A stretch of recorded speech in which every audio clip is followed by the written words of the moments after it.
right now what we're going to do is we are going to do some self-awareness.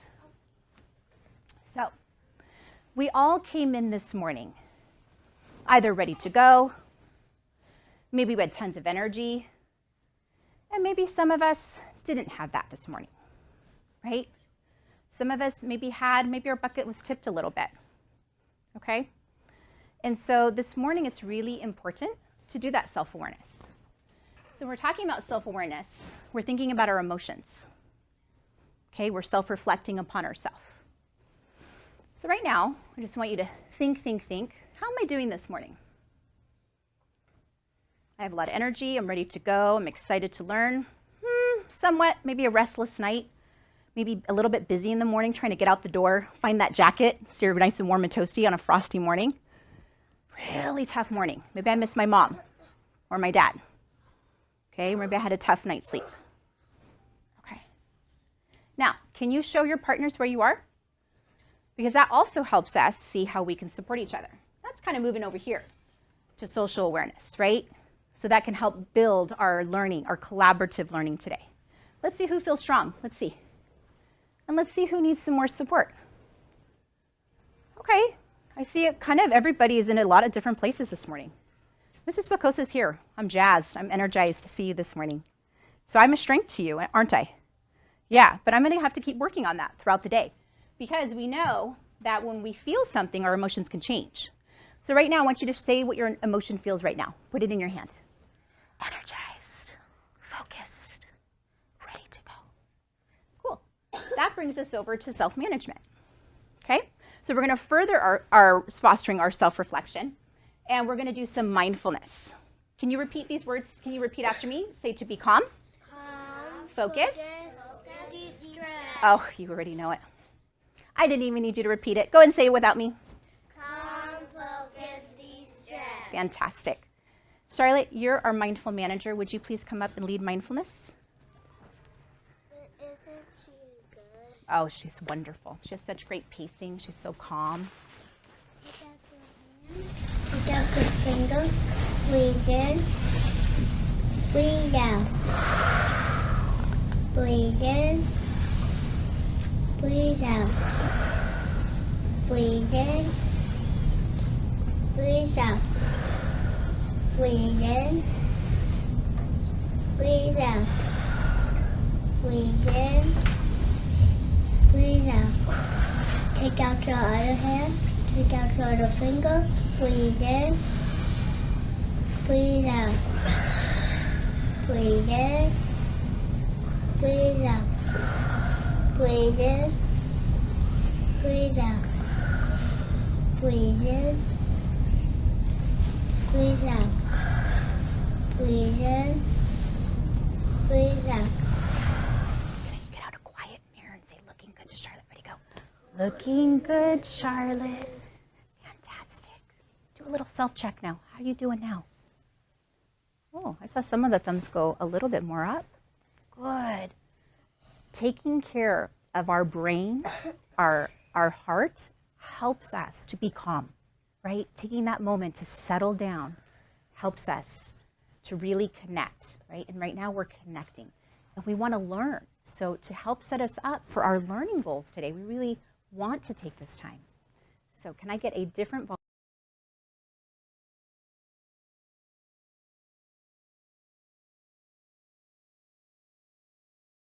Now that we have taken care of our mind, body, and heart, we're ready to start our lesson today. I have some, yay, I love your excitement. Okay, so I have our learning goals for us today. And I'm gonna come over here and read them.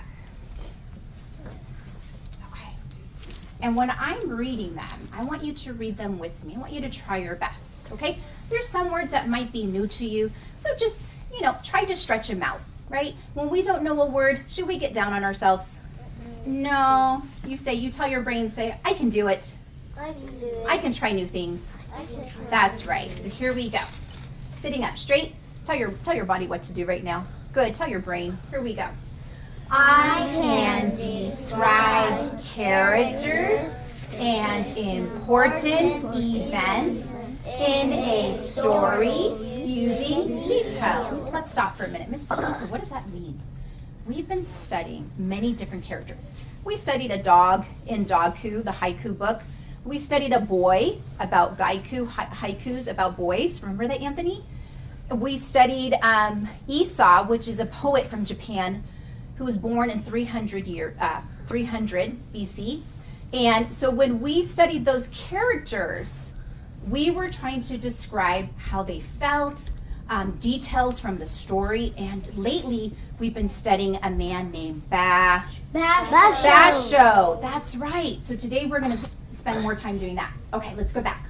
Ready, steady, read with me. I can share words in poems that show feelings or senses. So that means that we're going to take some time to look at poetry, take it apart, and look at how senses might be used in the poem. Okay, nature, using our sense of sight, smell, taste. What is this called? Hear. And this one? Touch. And then we say the sixth sense, which is kind of like our heart, how we feel. Cool. Let's keep going. I can listen carefully to poetry and connect to my life. So that means when we're reading about Basho, we're thinking about our own lives. How am I like Basho? How are you like Basho? You know, how does Basho use self-management? How does he build his relationships like you do? Okay? And let's go on to this one in the green. Ready, steady, read with me. I can partner share to discuss poetry. So when we do partner body language, we do that language where I say partner body language in 3, 2, 1, and you face each other. We use Rochambeau. Show me what it looks like. Rochambeau. We use the rule waiting for your turn, so that if Eileen and I are talking, I'm not going to talk over her. I'm going to be a listener. We speak at one time, and we use the proper body language, facing each other. And this is the one I'm super excited about for you today.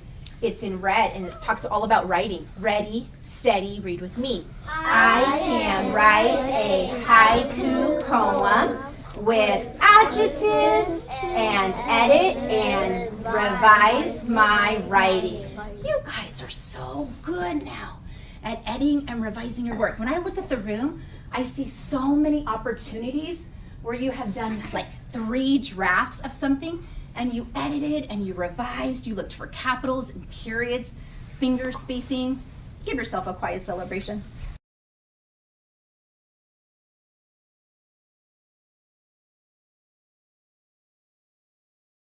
Go ahead and write Shane. Yes, you may stretch out your legs. Thank you. Yeah, we've been sitting for quite a while, and thank you for being assertive and asking. Do you need can we do a little bit of shake? Okay, let's shake out our feet. Shake out your arms. Raise the roof. Do some arm lifts. Ugh, there we go. Good job. You like those, don't you? Uh-huh. Raise the roof again. Down. Shake out your feet. Get all the wiggles out. Good self-management. Rainbow breath in. Rainbow breath out. Love your self-reflection.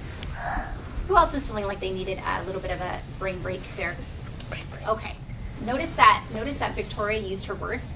She didn't shout out. She wasn't like, oh my gosh, I need a break. She just raised her hand and said, can we stretch out our legs? Fantastic. Way to be a leader.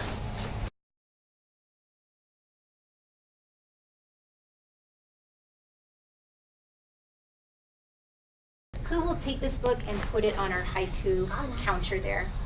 Judea, would you like to do it for us? Do you see that counter by Dogku?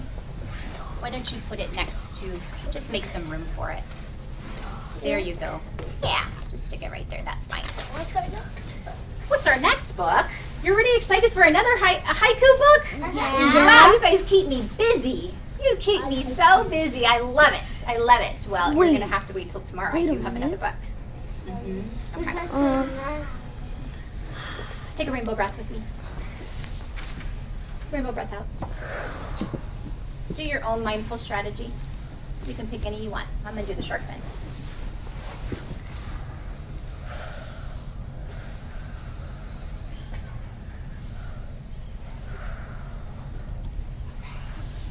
Send your teacher in 3, 2, 1. We have been on a journey.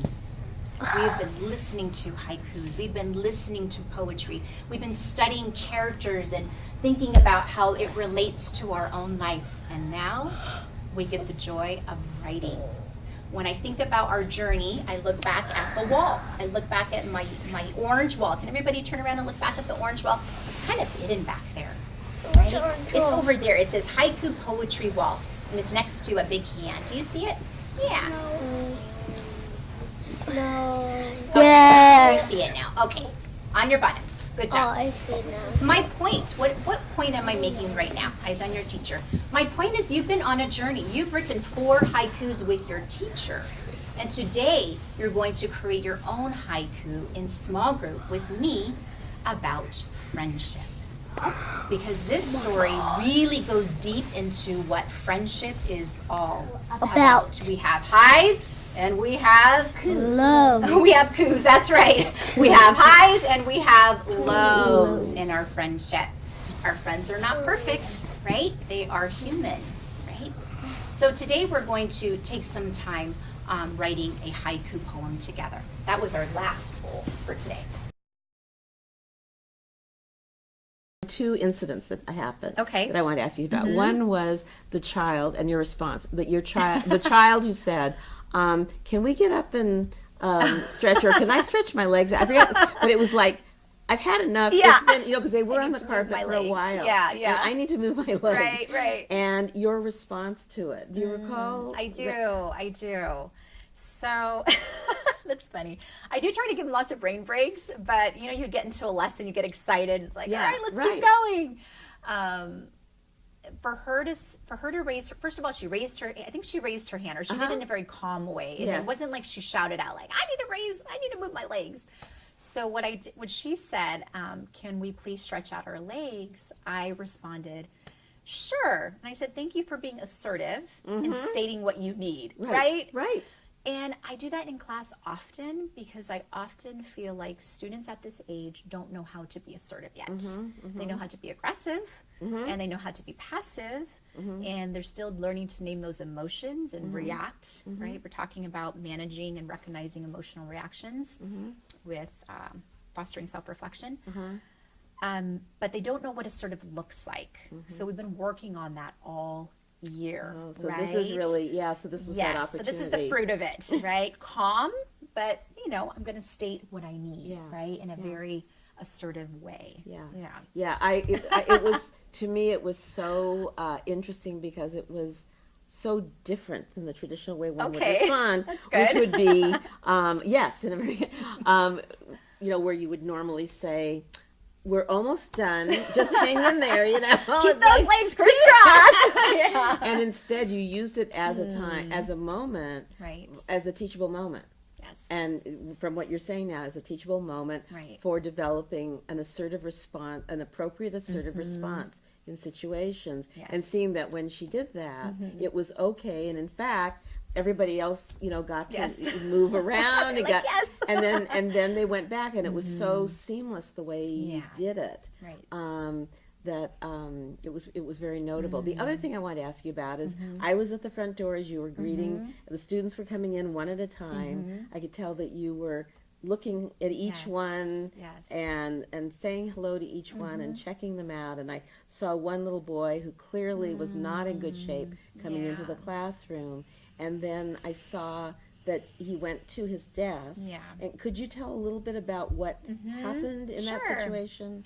Yeah, so, with this particular young boy, he has trouble leaving his mom in the morning. They're very close.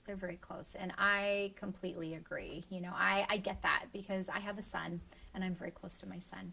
So what you saw was, some days are good days and some days are harder days. That day was a tough day for him. So we had a personal conversation. I like to call them personal conversations. And, And this was as he came into the room? Yes, so he was crying, and I said, I'd love to have a personal conversation with you. Why don't you go to your desk? Went to his desk. My first step is to bring Mr. Bear. Mr. Bear is somebody we use in our community time to do like high and low, family sharing.